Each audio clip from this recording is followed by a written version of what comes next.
a dead end. A great celebrity, and this is the car he drove in a movie, and he drove it real fast and all that. This was a car a celebrity got shot in and died a few days later. Then one detective moved to the passenger side rear interior panel and noticed something that should not have been there.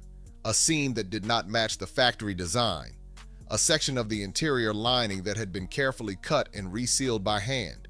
He pressed along the edge of it and a hidden compartment clicked open. Inside was a black duffel bag, compact, zipped shut, deliberately packed. The detective placed it on the hood of the car, pulled on a fresh pair of gloves, and unzipped it slowly. The room went completely silent, and what came out of that bag was something nobody in that room was prepared for. The first thing out of that bag was money.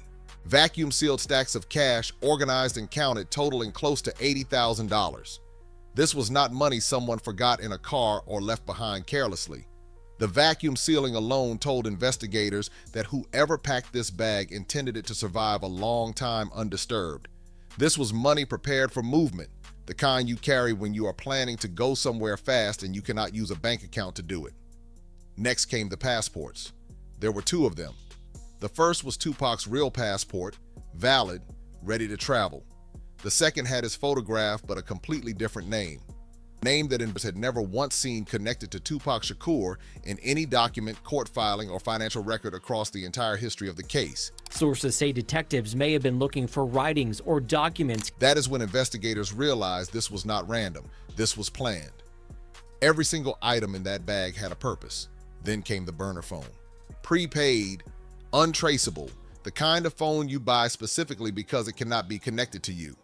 When technicians recovered the call logs, they found numbers from New York, Atlanta, Kingston in Jamaica, and two international numbers, one registered to a contact in Accra, Ghana, and one that routed through Cuba. None of those contacts have been publicly named. All of them are still being traced. And at the very bottom of the bag, folded once and pressed flat against the interior lining, was a handwritten note. 5 lines written in Tupac's own handwriting. It read, "Exit plan, New York or Ghana. Decide by October.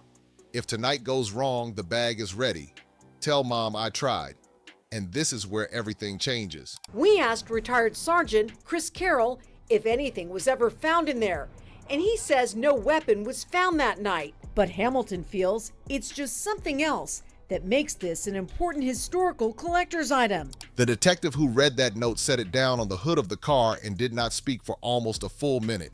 Because those 5 lines told an entire story that 28 years of investigation had completely missed. Tupac Shakur had not been living recklessly in his final weeks. He had been preparing to disappear, and the people around him had no idea how close he was to pulling it off.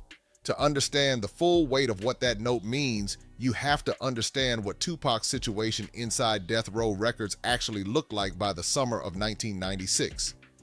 He had signed with the label in 1995 on conditions that gave him almost